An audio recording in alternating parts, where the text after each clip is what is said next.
to Delhi, the city where budgets are drafted, reforms debated, regulations set, and the country's economic agenda comes to life.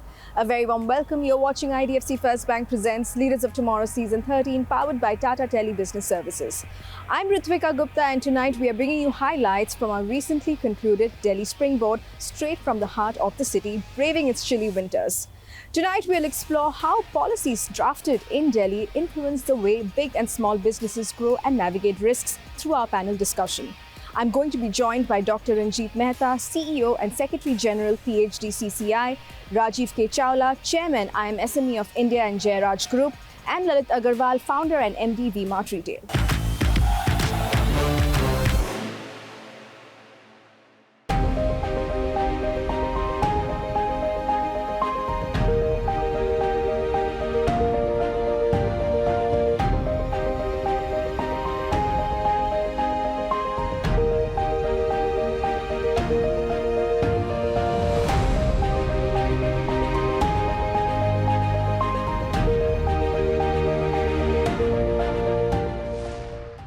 I actually want to open with a very broad and a very simple question to all three of you. It's a common question.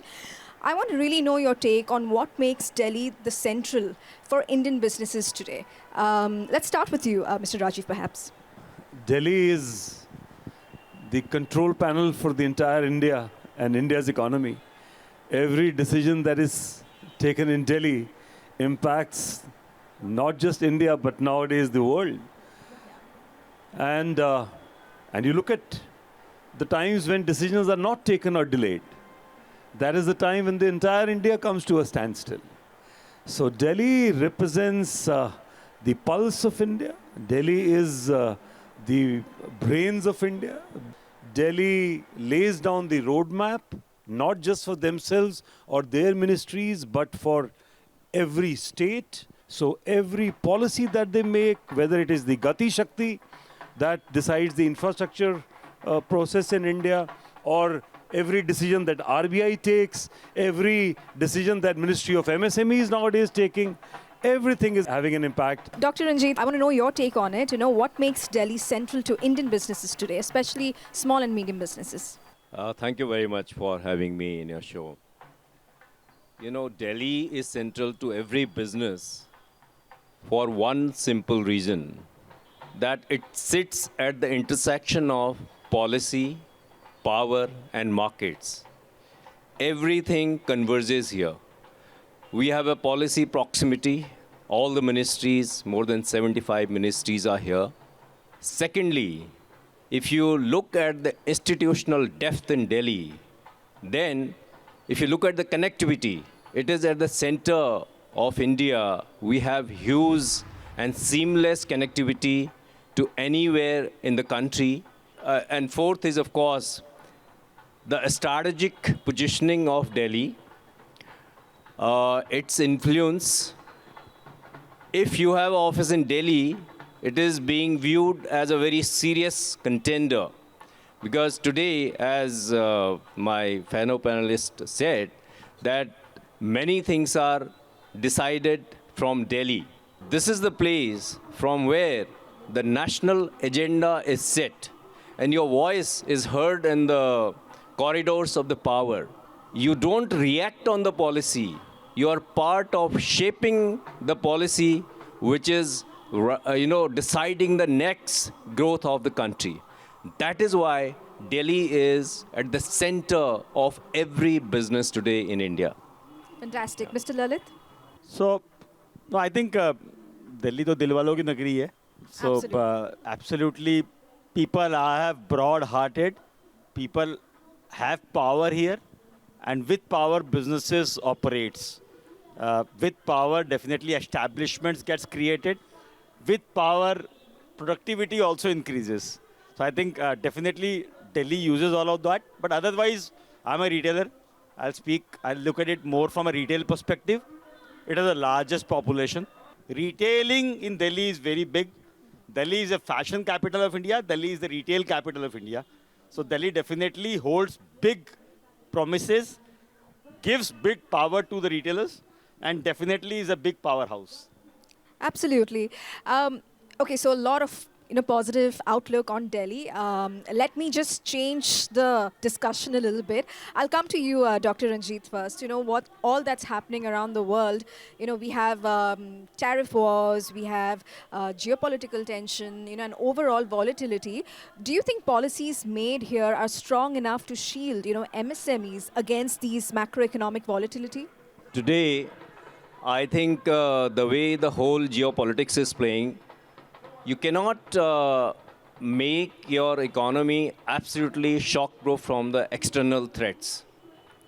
However, it is a matter of how well prepared you are. I think India's, policy has been how we are shielding our businesses from the international shocks, from the tariff shocks that we have seen in recent past. We have a three-pillar strategy for this. One is the macro stability, how we have controlled the inflation, how the fiscal deficit is under control, and how the interest rates are within the reach. Second is the consumption, the domestic demand. That is the second pillar by which we are really shielding the businesses from the international or the geopolitical shocks. We have a large population with more than 1.4 billion people. So we are a consumption-driven economy. That's what the focus has been, that we have seen the recent example when the tariff began, how the government had come out with GST 2.0 that gave extra money in the hands of people and how it helped businesses during the festive season. The third pillar is, of course, how we are having the strategic trade relations. We are not putting our all eggs in one basket. Today, how we have started doing FTA. Like first one we did was with the UK, which is one of the advanced economies. It is for the first time we have entered in such FTAs. And second, we have done FTA with Oman. Third, the record time FTA done with New Zealand. All these, despite having those tariffs. So what we have done is we have tried to create a new market, diversified market for our MSMEs. So I think we are also negotiating with EU and other economies. We are not dependent on a single economy for our market. So this is where it is needed, and how we are hand-holding our MSMEs during this times of crisis. The government of India has to a large extent shielded our SMEs from these global shocks. However, it is not only completely shielding them, it's a kind of preparedness that we have. I think we are well prepared than any other economy in the world. Moving on to you, Mr. Rajiv, we spoke about GST 2.0, and it's been, a few months that we are into GST 2.0, and I just want to know from you, what has been the on-ground reality for MSMEs? Has it helped in reducing friction, compliance, or, are MSMEs just getting better at navigating changes?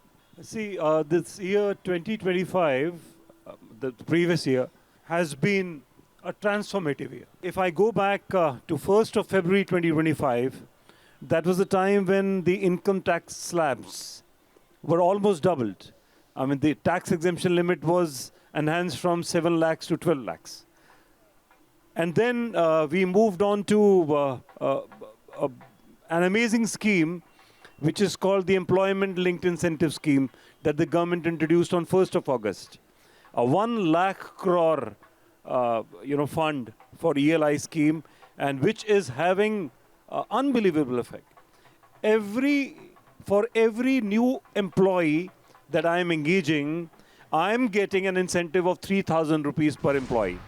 And I'll get this incentive for next 48 months, for next 4 years. Then came the GST 2.0, and this has radically changed. You look at the sales that Indian consumer durables or the cars, the automobiles that the whole world is doing.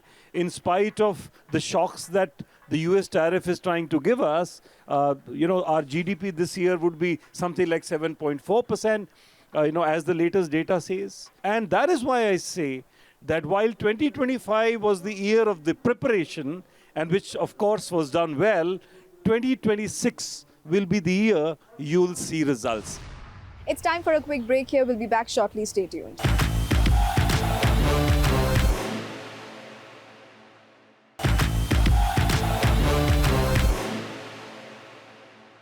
Welcome back to IDFC First Bank Presents Leaders of Tomorrow Season 13, powered by Tata Tele Business Services. You're watching highlights from our recently concluded Delhi Springboard. Listen in to our panel discussion.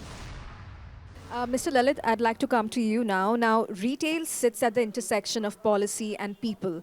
With the new labor codes kicking in, with the whole conversation on the gig economy as well, I want to know, are enterprises truly equipped to manage workforces, or is it just getting tougher to manage a large frontline workforce? How are they managing it? See, I mean, definitely for retail, especially, it's a people's business. For the people and by the people. So, and large part of retail workers are largely new entrants into the work environment. And they are the first-timer job creators. We are largely the first-timer job creators. And the area that you talked about, the gig workers or even the frontline workers that at our stores, they are all largely 10th or 12th pass, and they are semi-skilled or unskilled workers. But I think the new labor code, definitely there are a lot of positives in those labor codes in terms of the human resource management, in terms of their welfare, in terms of people welfare, standardization, in terms of actually giving them some benefits. But there are also multiple other side of the problems which are in terms of the business owners or the business establishment owners, where some of those laws which are coming in could increase the cost of the entrepreneurs or could increase the cost of the employers. So some of those laws, but yes, I think there are a lot of decriminalization which is happening. There are a lot of good things which are happening. Fair enough, absolutely. Dr. Ranjit, coming to you, the government's credit card push, for micro enterprises, is it really improving liquidity for micro enterprises? Yeah, it's very encouraging to see that government comes out with very handy schemes such as credit cards for the micro businesses, where they can take 5 lakh rupees loan for around 10 lakh MSMEs. So, which is a very good scheme. It should not be called just a credit card, because it's a very good beginning. It should be called MSME credit card. Because the moment you call it a credit card, then banks, they may levy like interest rates, which is very high. So we recommend that in this credit card, there should be an upper limit of interest being charged. Maybe 15% can be the upper limit where the interest can be charged. And this is a very handy because it is not about large loans. I mean, when a micro or a small businesses, they need a loan which is fast, which is flexible, and which is very easily accessible. I think that is where this credit card is very, very important. Mr. Rajiv, I want to come to you. The global trade sector is becoming protectionist, right? Dr. Ranjit also mentioned, on one hand, when we have US and Mexico imposing tariffs. We also have, FTA deals with, New Zealand, Oman, UK. But I want to know, how are MSMEs plugging themselves into the global trade sector? Are we getting better at that? Are we getting stronger at that, in terms of our global competitiveness? My first reaction would be that yes, after all, 45% of countries' exports are from the MSME sector. This, itself, the data is good enough to show the presence of Indian MSME and our goods and services across the globe. Are we competing with the world rightly? Yes. You look at the MSME data again, the exports from the MSME sector are continually on rise. And in spite of the US tariff, deals that we've been seeing this year, you'll not see the drop in exports, except for a small dip sometimes in the month of September, October, especially related to US. By and large, no. Love that spirit, absolutely. Mr. Lalit, I want to bring back the discussion to Delhi also. So Delhi has scale, Delhi has talent, Delhi has consumption growth, but it also comes with high costs, compliance issues, and of course rising concerns about the pollution, right? So cost, compliance, climate. Is it really getting exciting to do business in Delhi or just simply exhausting? Honestly speaking, the minimum wages is also killing, especially Delhi businesses. Delhi entrepreneurs are it's very difficult for them to manage the cost because both the employee cost is higher, the supply chain cost is very high, the compliances are very complex and very critical.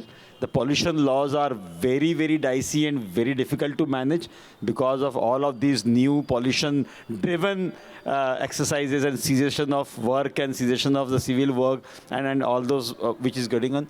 So I think there are challenges in terms of both cost as well as the compliances, but still, Delhi has huge potentiality in terms of business, in terms of sales, in terms of growing your business, in terms of creating an ecosystem, in terms of getting skilled manpower, in terms of creating a larger ownership mindset, and even driving a little bit of organizational structure and taking in inputs of this modern and new age technology. So I think some of these pieces are very important, but Delhi is definitely shining. Right, and you know what? I think climate is a very important conversation. And Dr. Ranjit, I want to bring you in here from an investor's lens. Does Delhi still inspire that long-term investor confidence in startups, given the talks on the concerns about the air pollution and a lot of other things that are kind of is it moving from Delhi to Gurgaon perhaps? What's your take on that? Yeah, I mean, this is a very important question because, despite having the problem of pollution, which is in Delhi and many other cities in the country, as far as startup is concerned, I think Delhi is the second largest startup ecosystem in the country. Yes, there are challenges in terms of the pollution, which we have seen recently. However, I feel that the climatic conditions are having some impact, but business, goes on. I think the efforts of government are, definitely praiseworthy in this direction. They are very, very proactive. So as we are wrapping up, I just want to know your expectations for the Union Budget 2026, which even Mr. Rajiv touched on, a little while back. What are your expectations? The budget is just around the corner. Let's start with you, Mr. Lalit, perhaps this time, in terms of for the retail, for consumer-facing businesses. What is that one thing that you would like to see in your segment? I think we definitely want government to think be more populist because of all of this tariff, as people are saying about international businesses. We think we need to grow our domestic business more. We need to leave more money for the consumer. We need to definitely bring in more liquidity into the economy. We need to definitely, the inflation has been tamed. It is definitely under control. We are also hearing that the new salaries of the governments are also going to get increased. That also will bring in a lot of liquidity. We want government to organize some consumption festivals. Right. A similar question to you, Mr. Rajiv, but from a slightly different lens. Over 24,000 women-led MSMEs shut down last year, despite targeted support. So there is clearly a difference between, policy and lived reality. So I want to know, what is your expectations from the budget in terms of how they can empower more women-led MSMEs? We are expecting this budget to give a lot of MSME support, incentives. And for women, I do agree. In fact, in the last budget, the government announced one Stand Up India scheme where they said that women entrepreneurs will now get loans up to 2 crore rupees without collateral security. Unfortunately, that scheme has still not been notified. The rules have not been laid. So almost 1 year has passed and now we are close to the budget. However, this kind of a lapse is rare, but I've seen this, I've noticed this.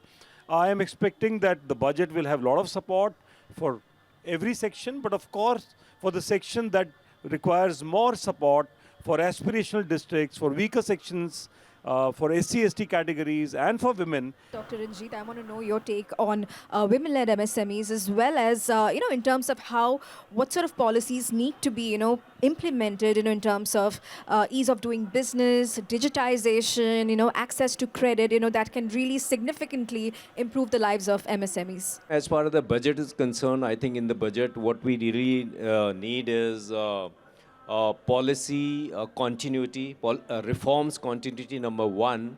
Number two, one single thing that we really need is single window clearing system, end to end. It has to be end to end. People don't have to go in multiple windows at all. And secondly, in a time bound manner, and wherever it is beyond the time, it needs to be deemed approved. So that is the thing which is needed. And secondly, I think small businesses, they have a lot of challenges in navigating the regulations. I think that we need to make many things simpler. Absolutely incredible insights from all of you. Thank you so much for taking the time out to be with us today, to be here on ET Now Leaders of Tomorrow. Thank you so much, gentlemen. And before I sign off, here's something for all the entrepreneurs out there. Applications for Leaders of Tomorrow Season 13 awards are officially open. With the theme Agility, Ambition, Ascent, this year we are recognizing MSMEs that move fast, think big and scale smart in a rapidly evolving world. So if you think you have it in you, head to leadersoftomorrow.co.in and apply now. And with that, it's a wrap on this edition of IDFC First Bank presents Leaders of Tomorrow Season 13. We hope you enjoyed the episode. Thank you for watching. Goodbye.